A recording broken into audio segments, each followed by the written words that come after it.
In relation to other sciences, the field of psychology is relatively new, and because of this, the field is constantly changing as new developments are encountered through the scientific method. This video will look at the most influential psychologists whose works have led to the largest paradigm shifts in the field. At the top of this list is Canadian psychologist Albert Bandura. Albert was known as a social and cognitive psychologist. His most influential works was the social learning theory, the concept of self-efficacy, and his famed Bobo doll experiment, which investigated the role of observational learning. Bandura was most prevalent during the cognitive revolution in the 1960s. His theories have had a tremendous impact on the psychology of personality and cognition and psychotherapy. Furthermore, Bandura's works on learning have been incredibly beneficial to the field of education, most evident through his social cognitive theory, which outlines the dynamics of how people learn through observing others. Coming in at number 9 is Erik Erikson. With his most influential works being published in the 1950s and 1960s, Erikson produced a psychoanalytic theory of psychosocial development ranging from infancy to adulthood. Influenced by Sigmund Freud, Erikson's works expanded what was considered the ego. He emphasized the importance of society and culture on influencing one's personality.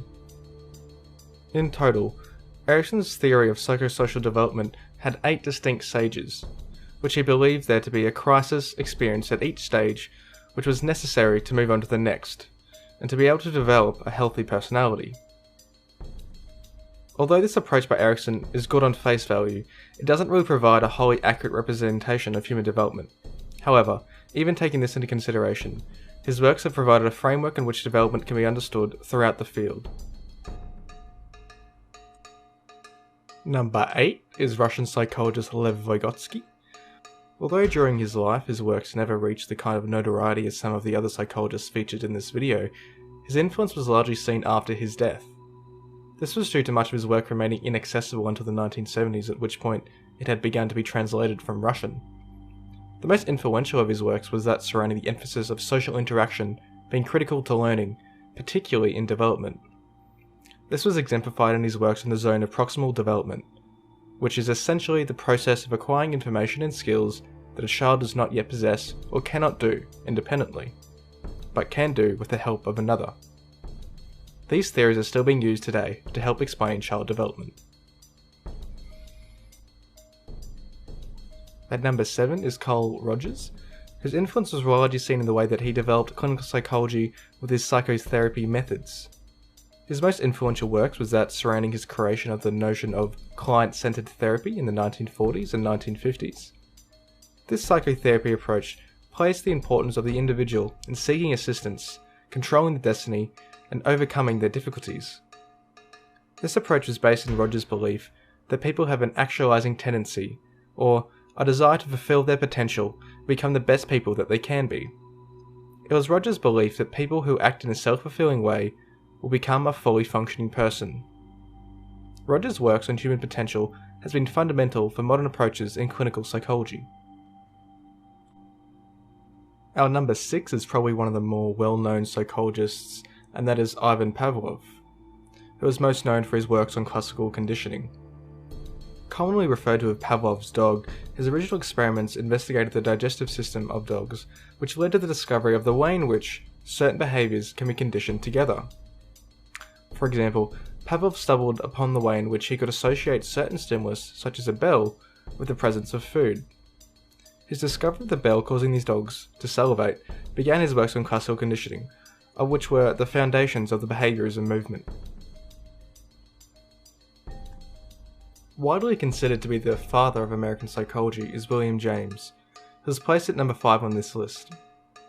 James contributed greatly to the functionalism movement, which was a framework for building a theory that sees society as a complex system whose parts work together to promote solidarity and stability. Overall, James is considered to be influential due to the holistic nature of his works. Contemporary psychology in the US was believed to have started with him. He famously delivered the first lecture on psychology within the US, and throughout his career he was responsible for educating many well-known and renowned psychologists such as Edward Thorndike, who was obviously the creator of Thorndike's box. The influence of Carl Jung, who was taking the number 4 spot in this list, was most evident in the way in which he founded the field of analytical psychology.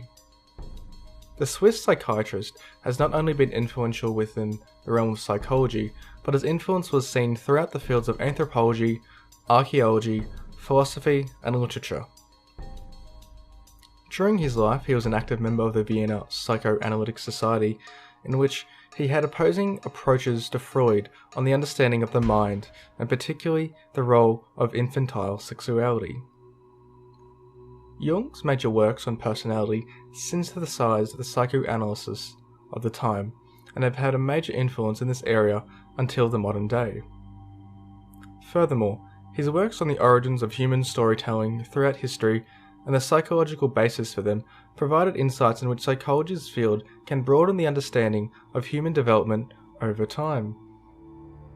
And although these approaches are not taken as seriously within the field today, they've made psychology accessible to a wider audience coming from varying fields such as anthropology and philosophy. Before looking at the top 3, I think it's important to notorize some other influential psychologists who didn't make this list, largely because of their influential works being largely specific to a certain area of psychology. The first one is Philip Zimbardo, who conducted the famous Stanford Prison Experiment. In a similar vein to Zimbardo is Stanley Milgram, who gained notoriety for his work on obedience.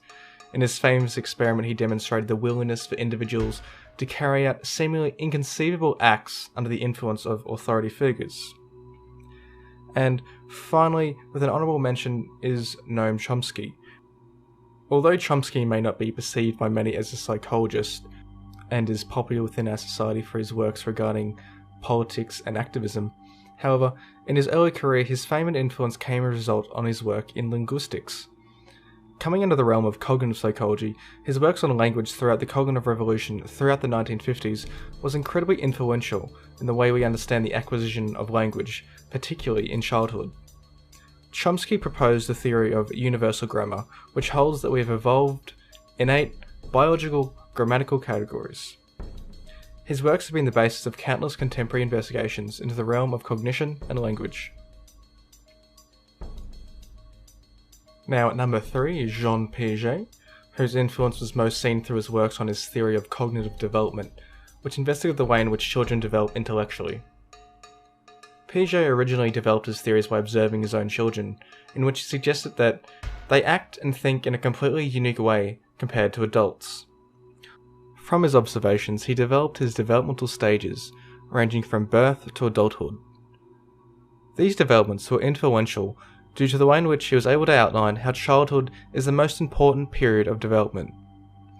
Overall, his work was able to draw attention to cognitive and developmental psychology. At number 2 is inarguably the most famous psychologist to have ever lived, and that is Sigmund Freud. His works were heavily criticised during his life and have continued to be so to this day.